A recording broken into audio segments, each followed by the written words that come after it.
Assalamualaikum dan selamat sejahtera. Hari ini kita akan sambung lagi. Kita masih lagi berada di tajuk ukuran dan sukatan. Okey, hari ini kita akan belajar bagaimana untuk mendarab ukuran panjang.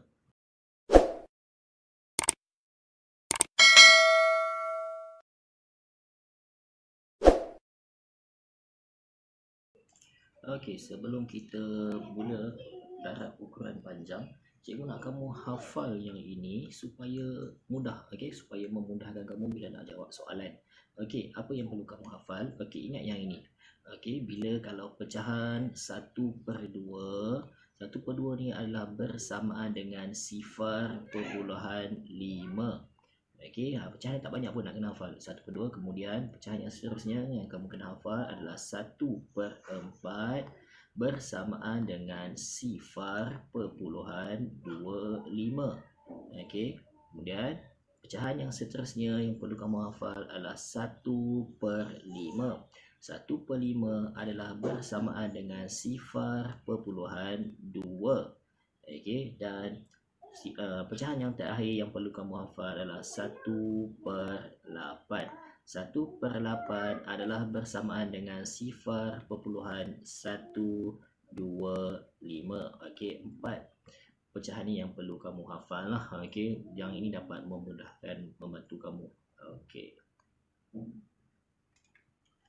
Okey, baik, kita tengok ada 3 contoh dekat sini. Okey, darab ukuran panjang. Kita tengok contoh yang pertama. 7 darab dengan 2.53 km. Jawapan nak dalam meter. Okey, apa nak kena buat? Okey, ada 2 cara sebenarnya nak buat yang ini. Kita nak tukar unit dahulu ataupun kita darab dahulu. Mana-mana pun boleh. Okey, kalau yang ini cikgu akan tunjuk kita tukar unit dahululah bagi sama unit. Maksudnya jawapan soalan dalam km. Kita tukar dulu unit menjadi dalam meter, kemudian baru kita darab. Okey, kita tengok macam mana cara nak selesaikan dia. Okey, jadi dekat sini km kita nak tukar ke unit meter. Km nak pergi meter perlu darab dengan 1000. Jadi bermaksud 2.53 nak tukar kepada meter perlu darab dengan 1000. Okey, nak tukar darab dengan 1000, okey, tak perlu pun buat bentuk lazim. Okey, tak perlu buat bentuk lazim. Okey, 2.53. Okey, darab dengan 1000, kita tengok sifarnya ada berapa. Okey, sifarnya ada 3. Jadi maksudnya kita nak berubah titik perpuluhan ni ke kanan sebanyak 3 kali. 1, 2, 3. Titik yang baru berada dekat sini. Kat sini peletak sifar lah. Jadi dapat jawapan dekat sini 2, titik perpuluhan dah tak ada, 5, 3 sifar. Okey, sifar belakang, titik belakang ni tak tulis pun tak apa. Okey, sekarang kita dah tukar unit, dia dah menjadi dalam unit meter. Okey, kita dah tukar unit kepada unit meter, kemudian barulah kita darab. Okey, 2, 5, 3 sifar meter. Okey, darabkan dengan 7. Okey, darab dengan 7. Sifar darab 7, sifar 3 darab 7, 21, 2 naik atas. 5 darab 7, 35, tambah 2, 37, 3 naik atas. 2 darab 7, 14, tambah 3, 17. Okey, jadi dapat jawapan dekat sini 17,710 meter. Okey, sekarang kita tengok pula contoh yang kedua. 16 darab dengan 3, 1/5 meter. Okey, jawapan nak dalam sentimeter. Okey, kalau tadi cikgu suruh kamu hafal, okey, nota tadi 1/5. Kalau kita ingat balik 1/5, okey, kalau kita kat sini nombor tukar yang inilah. Okey, kita tukar 3 1/5. 3 1/5, kita tukar yang ini dahulu. Kita tukar kepada bentuk nombor perpuluhan sebab kadang nombor pecahan ni kadang boleh mengelirukan. Okey, kita baru tukar unit ni, ini kita baru tukar nombor. Okey, 3 1/5 kita faham 3 1/5 ni adalah bersamaan dengan 3. Okey, 3 lah. 1/5 ni tadi kita dah, cikgu suruh kamu hafal 1/5 ni bersamaan dengan 0.2. Jadi bila kita tambah 3 tambah 0.2, dia akan menjadi 3.2. 3.2 ni ada 3.2 meter. Masih lagi dalam meter. Okey, jadi kita dah dapat dalam unit masih lagi dalam unit meter tapi kita dah tukar kepada nombor perpuluhan. Okey, sekarang kita tukar ke dalam unit cm. Kita tukar dulu unit siap-siap. Okey, kita nak tukar kepada unit cm. Okey, kita tahulah 3.2 meter nak tukar cm perlu darab dengan 100. Okey, perlu darab dengan 100 lah. Okey, tak perlu pun buat bentuk lazim. 3.2 bila nak gerak, kita gerakkan titiknya ke arah kanan berapa kali? 2 kali. 1 2. Jadi titiknya berada dekat sini, nombor tak sifar dekat sini lah. Jadi dapat jawapan dekat sini. Okey, 320 cm. Okey, masih unit cm.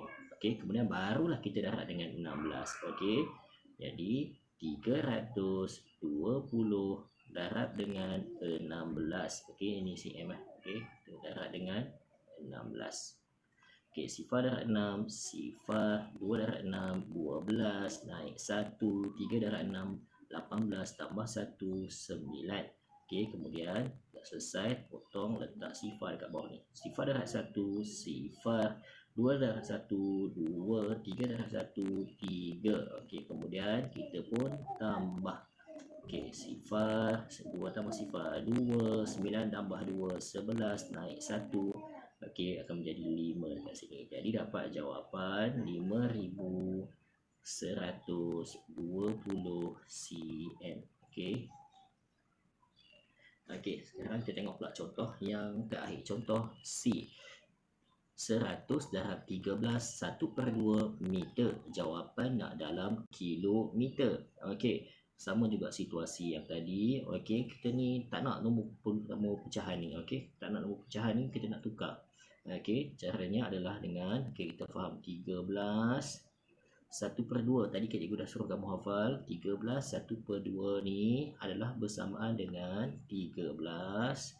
Okey, tambah 1/2 ni, kalau kita tadi cikgu suruh kamu hafal adalah bersamaan dengan sifar perpuluhan 5. Okey, 13 tambah dengan sifar perpuluhan 5 dia akan menjadi 13.5. Masih lagi dalam unit meter, kita belum tukar unit. Okey, kemudian yang seterusnya, okey, meter. Okey, kita nak tukar unit ke dalam kilometer ataupun nak darab dengan 100 dulu kemudian tukar unit pun boleh, tak ada masalah, nak buat mana-mana pun. Okey, kalau dah tadi pun kita dah cikgu dah tunjuk dekat kamu tukar unit baru darab. Okey, tak apalah, kita teruskan. Okey, teruskan tukar unit kemudian darab. Okey, tak apa, tak ada masalah. 13 okey, perpuluhan 5. Bila meter nak tukar ke kilometer, apa perlu buat? Meter nak pergi ke kilometer perlu bahagi dengan 1000. Okey, perlu bahagi dengan 1000. Jadi tak perlu buat bentuk lazim. Okey, tak perlu buat bentuk lazim. Cukup dengan 13.5. Okey, kita gerakkan titiknya ke arah, okey, ingat kalau bahagi kita kena gerakkan titik ke arah kiri. Okey, berapa kali? 3 kali. 1 2 3. Titiknya berada dekat sini. Nombor yang tak ada ni, okey, nak ada nombor ni kita letak sifar. Sini pun letak sifar. Jadi dapat jawapan dekat sini. Okey, sifar perpuluhan sifar 135 okey km. Okey, kita belum darab lagi, kita baru nak tukar unit. Okey, kemudian bila kita dah tukar unit menjadi km, kemudian kita pun barulah darab dengan 100. Okey, jadi sifar perpuluhan sifar 135. Okey, darab dengan 100. Okey, tak perlu buat bentuk lazim. Okey, tak perlu buat bentuk lazim. Kita hanya gerakkan titik saja. Sifar perpuluhan sifar 135. Okey, darab dengan 100. Okey, darab dengan 100, kita gerakkan titiknya berapa kali? 2 kali. Ke arah mana? Darab, sebab darab kita gerakkan ke kanan. 1 2. Jadi titiknya berada dekat sini lah, di antara 1 dengan 3. Jadi dapat jawapan. Cara tulis jawapan, sifar ni kat depan dah tak ada okey. Kalau rasa tak nak ni, kita boleh buat tulis dulu. Sifar, titik dah tak ada, sifar 1, titik adalah pindah ke sini 3 5. Okey, nak cantikkan jawapan sebenarnya sifar dekat depan ni tak payah tulis lah. 1.35 km. Okey, jadi dapatlah jawapan 1.35 km. Okey, itu sahaja yang cikgu nak kongsikan dengan kamu pada hari ini. Okey, kelas, terima kasih.